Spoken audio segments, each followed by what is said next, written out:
Halo guys, welcome back to Rookie Trader Channel. Di sini kalian akan mendapatkan info-info yang berdampak ke market kripto seperti news dan makroekonomi. Kita juga akan charting BTC dan altcoin lainnya untuk melihat potensi pergerakan market berikutnya. Langsung aja kita mulai. Halo semuanya, selamat datang kembali di Market Update hari Jumat 7 November 2025. Sebelum kita masuk ke pembahasan, gue mau info kalau kita akan ngadain live streaming ketika ada video update harian seperti ini yang like-nya mencapai 100. Supaya gue tahu antusias teman-teman dan gue juga jadi semakin semangat ya ke depannya. Semoga bisa tercapai 100 likes-nya. Langsung kita ke pembahasan. Oke, ini adalah hari Jumat, akhir dari minggu yang penuh gejolak setelah kita ngelihat Bitcoin di ujung tanduk weekly MA55, dramanya The Fed dan data ADP yang menguat. Kini kita fokus ke 3 resiko besar yang bisa menentukan arah pasar.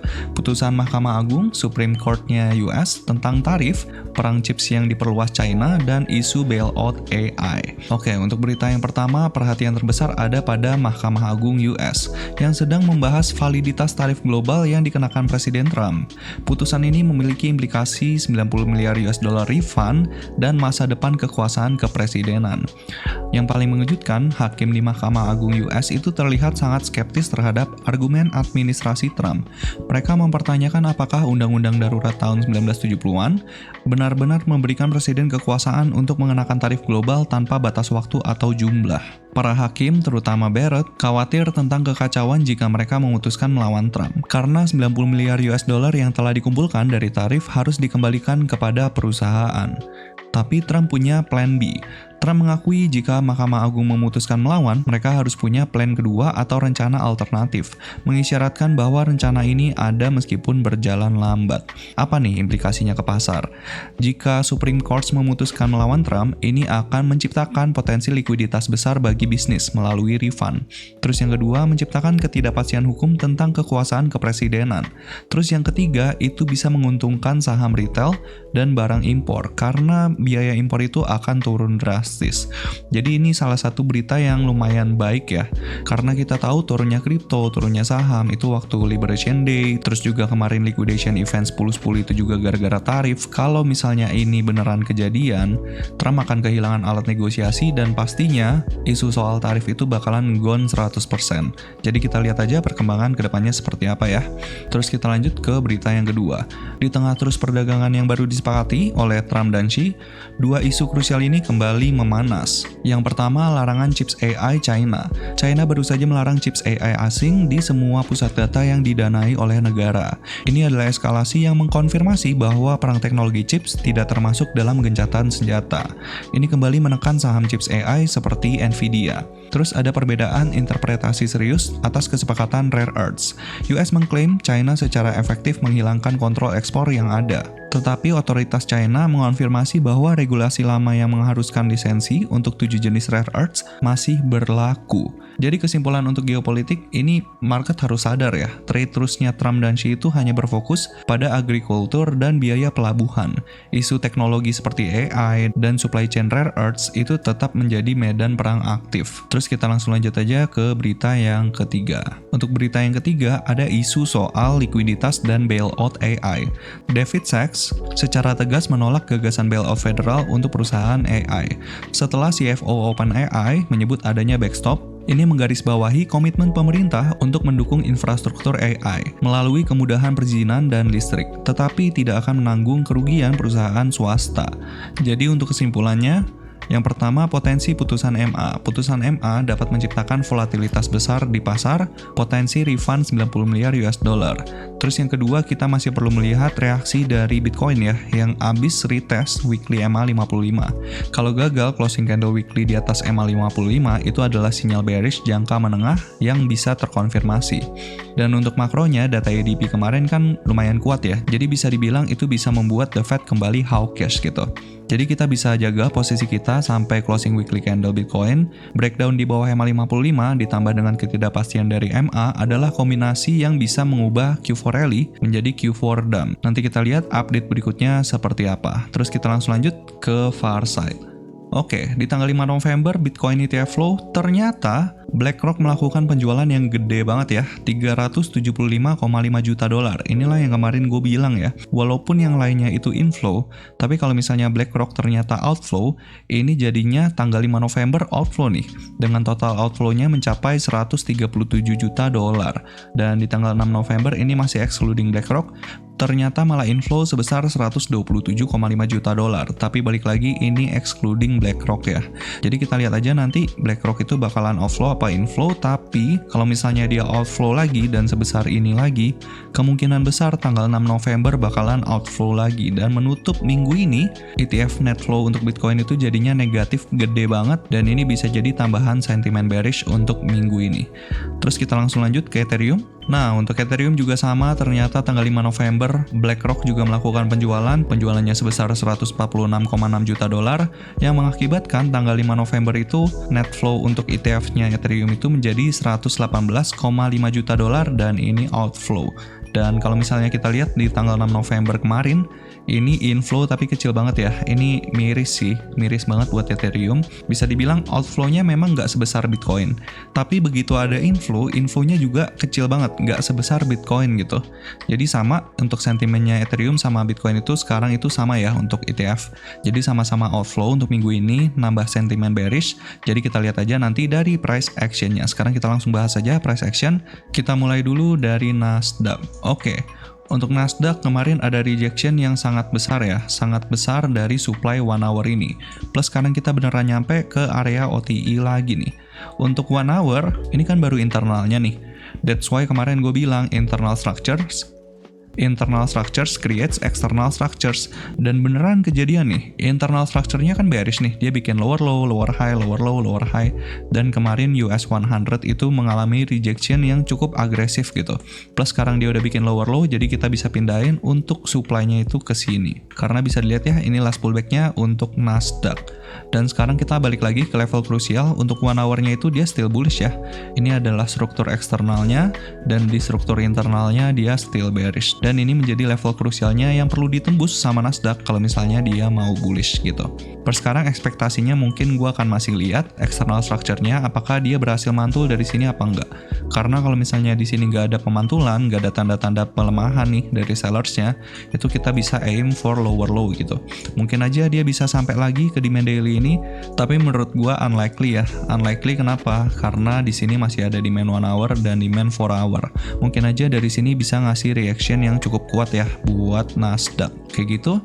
Terus dari 4 hour juga sama, nggak ada yang bisa kita bahas karena di sini dia baru melakukan pullback, dan untuk demand-nya itu masih di sini karena di sini bisa dibilang one push ke atas kayak gitu ya. Per sekarang kita lihat aja dulu reaction-nya dari sini, karena bisa lihat di sini sellers itu still agresif ya, sangat agresif. Jadi jangan terlalu terburu-buru, kita perlu lihat reaksi buyers di area sini kayak gitu ya. Terus kita lanjut ke pembahasan DXY. Oke, untuk DXY sekarang lagi berada di level yang krusial nih.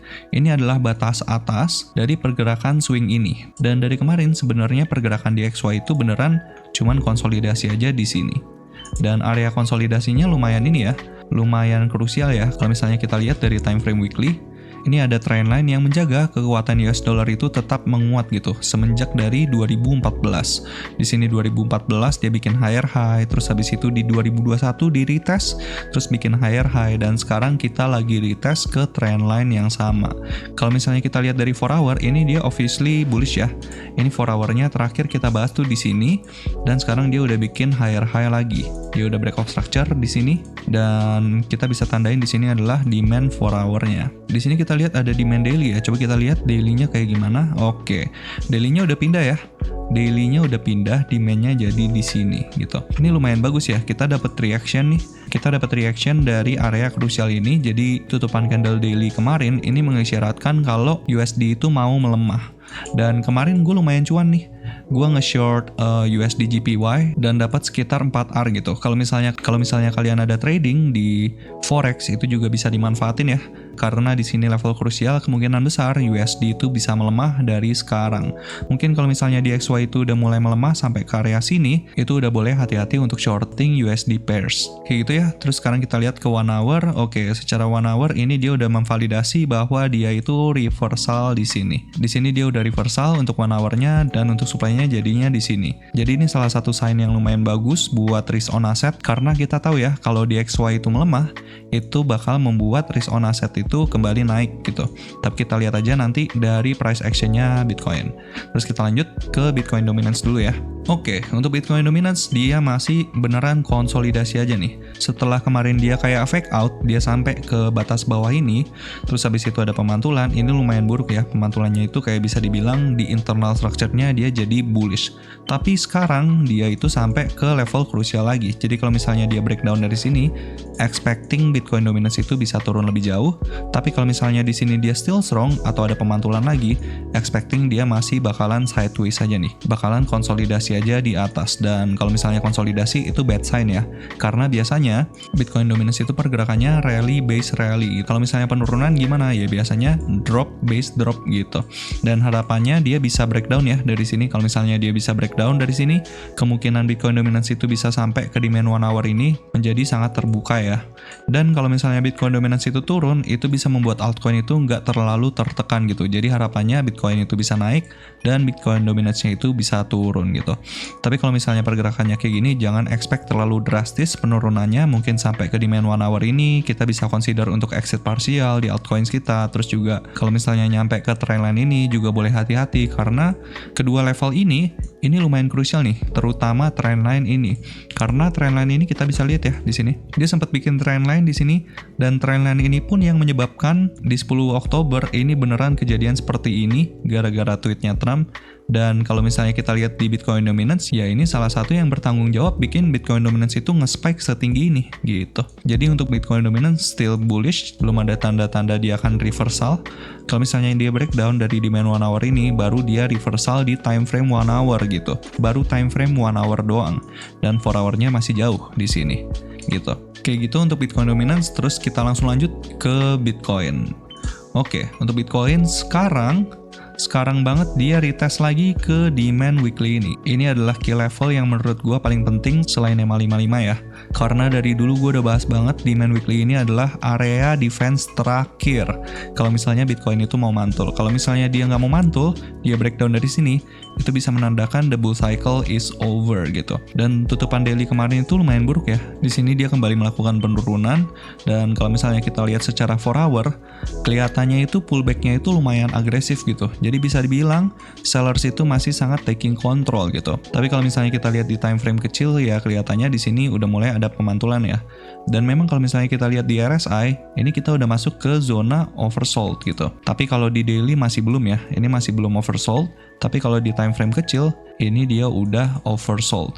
Dan ya ini gue lumayan kaget sih, di daily aja belum oversold gitu. Di daily aja belum oversold. Bahkan yang di sini nih, yang pas lagi overbought, itu dia valid gitu overbought. Tapi di sini dia dengan penurunan sekencang ini dia nggak oversold sama sekali. Jadi it's not a good sign. Dari sini bisa bikin lower low kalau misalnya buyers di sini nggak terlalu kuat ya. Dan dari RSI pun, indikator RSI ini masih belum oversold gitu di time frame daily ya. Kalau di weekly ya obviously masih belum lah ya karena dia still bullish gitu. Still bullish dan dia masih berusaha mantul dari demand weekly ini kayak gitu. Jadi balik lagi sama kesimpulannya kayak kemarin, kita perlu lihat tutupan candle weekly di Senin depan jam 7 pagi. Jadi kita lihat aja nanti ya. Terus kita langsung lanjut aja ke Ethereum. Oke, untuk Ethereum sama kurang lebih pergerakannya sama Bitcoin, dia bahkan belum nyampe nih ke supply internal ini kalau kita lihat di 15 menit. Nah, as you can see supply 15 menit ini juga belum ke retest sama sekali nih.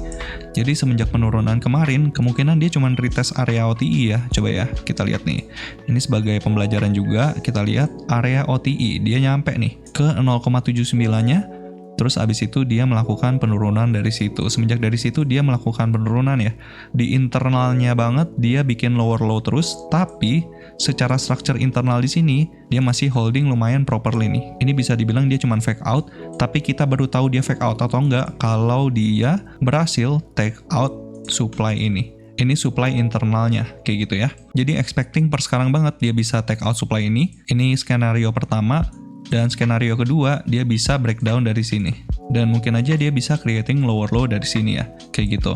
Tapi gue lumayan ragu karena ini hari Jumat. Hari Jumat itu adalah hari perdagangan terakhir untuk market US, dan biasanya pergerakan Bitcoin itu cenderung bakalan sideways juga untuk weekend gitu. Dan mungkin aja volatilitasnya nanti ketika US Open sampai market close di New York Session gitu. Jadi kita lihat aja nanti pas lagi New York Session itu sekarang udah mulainya jam 9.30 malam ya. Sebelumnya jam 8.30 malam udah pindah ke 9.30 malam. Kita lihat nanti reaction-nya seperti apa. Karena kita tahu beritanya lumayan baik ya buat isu tarif. Semoga aja Supreme Court-nya di US itu bisa menggagalkan tarifnya Trump ya. Karena penurunan ini disebabkan oleh tarif Trump gitu. Dan apakah kalau misalnya tarif Trump-nya itu dicabut bakalan ada pemantulan, bakalan ada rally sampai all time high? Nah, menurut gua kemungkinan besar enggak ya. Karena seperti yang kita udah bahas kemarin, institusi yang udah rugi parah di kejadian ini di 10-10 itu tuh udah terlalu rugi sampai akhirnya mereka harus jual altcoins mereka untuk menutupi kerugian yang terjadi di 10-10 gitu. So, kalau misalnya tarif Trump misalnya dicabut ya, memang bakalan ada pemantulan, sentimen kembali positif. Dan sentimen positif itu menurut gua kemungkinan besar bakalan dipakai oleh para whales untuk exit dari market crypto gitu. Karena bakalan ada liquidity tercipta dari sentimen bagus, terus mereka akhirnya punya exit liquidity, dan bisa aja dari situ bear market tercipta gitu. Tapi bukannya QT mau berhenti bang. Kalau misalnya QT berhenti kan liquidity bakalan nambah. Iya betul banget, gue setuju juga. Tapi kalau misalnya objectively speaking, secara time frame besar di altcoins lainnya itu udah bearish di time frame yang lumayan krusial. Rata-rata itu altcoins itu udah bearish gitu. Jadi menurut gua kalau misalnya ada sentimen bagus pun mungkin yang bakal bouncing itu cuman Bitcoin gitu. Altcoins bakalan tertekan lagi karena kalau misalnya bouncing otomatis Bitcoin duluan kan yang dilirik. Kalau misalnya Bitcoin duluan yang dilirik, Bitcoin dominance bakalan naik. Kalau Bitcoin dominance bakalan naik, otomatis altcoin bakalan tertekan lagi. Jadi liquidity-nya itu kemungkinan besar bakal fokusnya ke Bitcoin gitu. Kayak gitu ya. Tapi balik lagi, itu cuma analisa pribadi. Kalau misalnya kalian berharap gitu bisa naik sampai atas untuk altcoins, itu terserah, bebas. Kita punya analisa masing-masing. Kalau misalnya bener, gue juga seneng ya. Karena ya gue juga punya altcoins gitu. Tapi kalau misalnya salah, better kita prepare for the worst gitu. Supaya kita punya skenario bullish dan skenario bearishnya seperti apa. Dan pastikan kita punya exit plan yang kita pikirkan secara matang gitu. Kayak gitu ya. So, kesimpulannya untuk Ethereum itu still bearish ya. Even di 15 menitnya belum di-retest, 1 hour-nya belum di-retest, supply-nya 4 hour-nya juga belum di-retest gitu. Dan kalau misalnya kita lihat dari gambaran yang tadi kita udah gambar, dari gambaran kemarin ya, ini jujur ngeselin sih. Kayak dia bikin bullish flag, terus malah breakdown. Ini ngeselin parah. Terus dia breakdown dari demand ini, kayak menciptakan situasi kayak gila Ethereum itu udah no hope ya. Udah benar-benar bearish di sini, kayak nggak ada harapan lagi. Dan level krusial berikutnya itu masih di sini nih, SNR ini nih.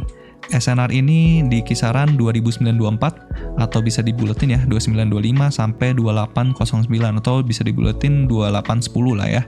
Jadi ini level krusial berikutnya. Kalau misalnya Ethereum turun, kemungkinan besar bakalan berhenti dulu di sini.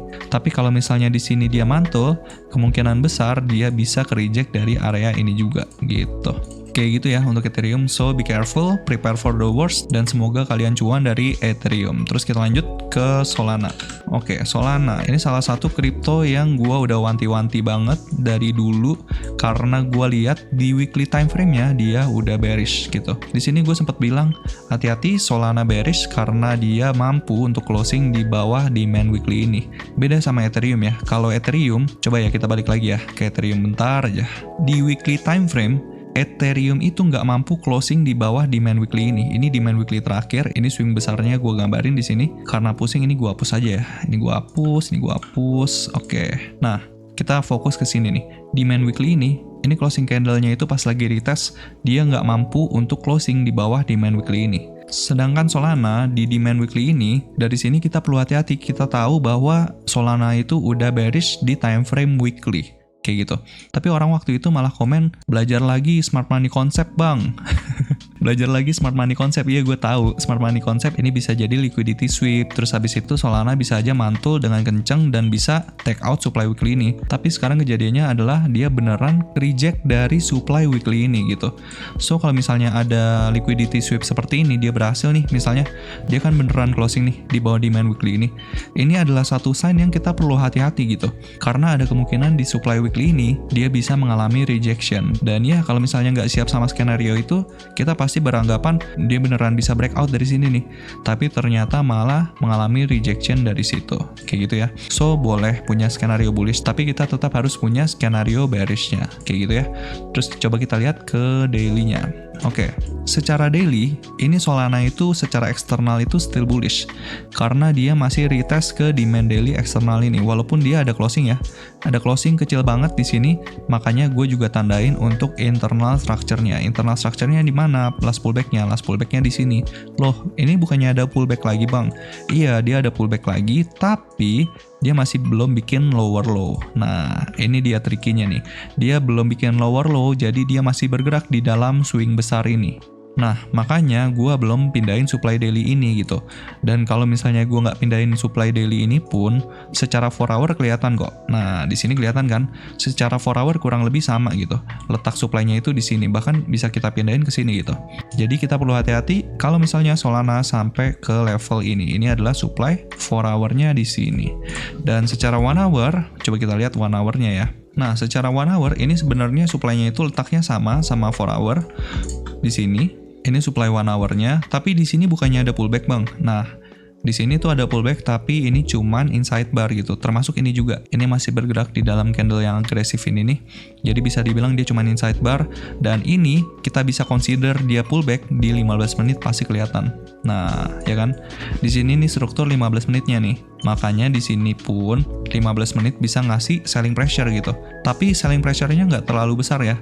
Nggak terlalu signifikan soalnya secara internalnya dia bullish. Aduh bang, pusing banget bang, ini banyak banget strukturnya. Nah, memang seperti itu ya, karena kita perlu lihat dari 2 angle gitu, dari perspektif besar dan dari perspektif kecilnya. Kalau misalnya perspektif besarnya bullish, tapi perspektif kecilnya itu bearish, itu kan berarti nggak sejalan, belum ada kepastian tuh di pergerakan market gitu. Tapi kalau misalnya dua-duanya sejalan, itu bisa kita manfaatin untuk kita tradingkan. Misalnya di 15 menitnya nih, ini kan 15 menitnya itu di internal structure-nya itu bullish, tapi eksternalnya dia bearish gitu, karena ini supply-nya. Once dia begini, nah kita dapat kepastian tuh. Oke, eksternalnya dia jadi bullish. Di pullback-nya mungkin kita bisa manfaatin gitu. Bisa manfaatin untuk trading dan kita bisa dapat keuntungan dari situ. Kayak gitu ya. Jadi ini salah satu cara gue trading, kayak ngelihat internal structure-nya, apakah dia udah bisa jadi bullish, terus habis itu secara gambaran besar, apakah dia bisa bullish, kayak gitu. Dan ternyata itu bisa works, lumayan bagus gitu. Dan gak usah takut kalau misalnya kena liquidity sweep atau gimana, karena kita tahu, mungkin kalau misalnya kayak gini, gue akan nunggunya seperti ini nih. Tunggu dia breakout dari sini nih, dari internal structure ini, baru habis itu pas pullback-nya gue ambil gitu. Ambil taking long kayak gini. Gitu. Terus habis itu targeting 3R deh. Kayak gitu ya. Ini bisa jadi setup, tapi keynotes-nya adalah dia harus berhasil take out supply internal ini dulu. Karena dia habis dapat reaction ya dari demand 15 menit ini. Kalau misalnya kalian aware pun di sini, sebenarnya kan bisa di tradingin juga nih. Ini supply 15 menit, terus misalnya kalian taking short di sini, terus habis itu targeting 3R di sini. Nah, dari sini kalian udah cuan nih di sini. Di sini kalian udah dapet 3R dengan cara memanfaatkan struktur di 15 menit. Jadi ya mungkin itu salah satu cara gua nanti kalau misalnya di bear market, fokus ke shorting aset-aset yang lemah pergerakannya, yang bearish banget momentumnya, bisa di shorting dan kita bisa dapat cuan di situ dan ngumpulin duit lagi untuk akumulasi pada saat nanti bear marketnya itu udah mau selesai. Kayak gitu ya. Oke, kayak gitu untuk Solana. Kalau misalnya kalian mau trading di sini boleh, tapi tunggu konfirmasi. Kayak gitu ya. Terus kita langsung lanjut ke hype karena ada yang request juga ya. Hype gimana bang? Hype. Kita akan bahas hype sekarang. Untuk hype, terakhir kita bahas ada di supply daily ini. Dan dia beneran mengalami rejection dari supply daily ini. So, it's not a good sign, walaupun dia terbilang lumayan kuat ya. Di time frame daily, secara eksternal dia still bullish gitu. Ini kelihatan dia masih bergerak di sini. Kalau altcoins lain kan dia malah creating lower low terus nih. Sedangkan hype di sini lumayan kuat ya, lumayan strong. Dia ada pemantulan yang sangat signifikan, tapi sayangnya di internal structure-nya itu dia kan bearish, dia nggak mampu nih untuk take out supply daily ini. That's why sekali lagi, gue ingatkan, internal structures creates external structures. Kalau misalnya internal structures-nya still bearish, jangan mengharapkan dia cepet-cepet bullish gitu. Walaupun eksternalnya bullish, tapi internal structures-nya masih kuat gitu, akan tetap ada selling pressures di supply daily ini gitu. Kayak gitu ya. Terus kita langsung lanjut ke 4 hour-nya aja, karena kita tahu secara gambaran besar ini dia masih perang ya antara buyers dan sellers, antara buyers-nya external structures dan juga sellers-nya internal structures. Jadi dia masih perang, dia masih menentukan nih siapa yang lebih kuat nih antara buyers sama sellers-nya. Kayak gitu. Dan kita bisa lihat dari 4 hour-nya. Dari 4 hour-nya dia bullish. Ini adalah demand terakhirnya untuk 4 hour. Dan untuk 1 hour-nya, sayangnya kelihatannya sih bearish ya. Nah, bener kan? Ini pullback terakhir nih. Pullback terakhir untuk 1 hour-nya. Di MSS to bearish dan lumayan bagus tapi lumayan mengkhawatirkan ya. Kayak di sini nggak jelas gitu pullback-nya yang mana. Secara 1 hour ini last pullback-nya di sini lah ya. Di sini kita tandain dulu, nanti kita lihat di 15 menit. Ini kan last pullback, sebelum akhirnya dia turunnya itu korektif banget. Beneran ini korektif ya. Terus habis itu kayaknya di sini dibanting liquidity sweep. Terus kita lihat ke 15 menit. Apakah ada yang menarik dari sini nih? Di sini lumayan menarik ya. Kayak di sini tuh dia MSS to bullish. Terus habis itu di sini dia MSS lagi to bearish. Kayaknya bakalan konsolidasi lagi deh karena di sini dia MSS to bearish ya. Ini adalah supply 15 menitnya.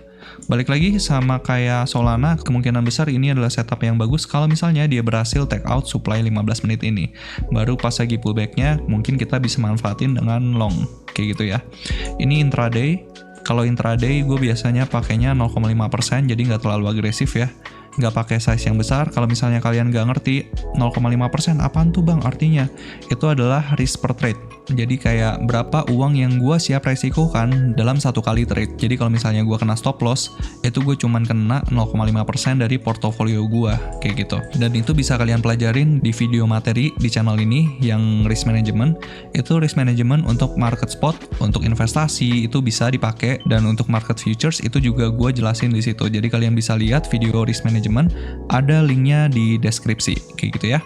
Gue jamin kalau misalnya kalian udah lihat video itu, kalian gak akan lagi tuh kena margin call, apalagi pada saat liquidation event 10-10 kemarin kena margin call, itu nggak bakalan kejadian ke kalian, kayak gitu ya. Dan risk management itu adalah skill nomor 1 yang bener-bener harus kalian punya, supaya apa? Supaya kita disiplin dalam risk management, dalam money management, kayak gitu ya.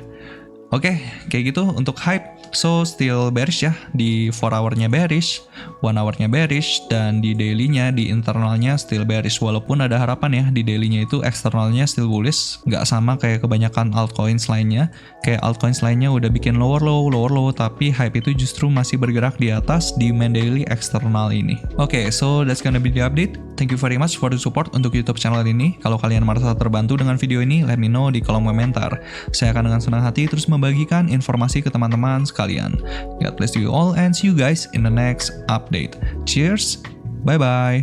Dan kalau kalian memiliki request untuk charting altcoin tertentu, atau punya pertanyaan seputar kripto dan market, kalian bisa langsung request di kolom komentar.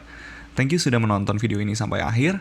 Kalau kalian merasa video ini bermanfaat, kalian bisa like, nyalakan notifikasi, dan pastinya subscribe ke channel ini. See you guys in the next video.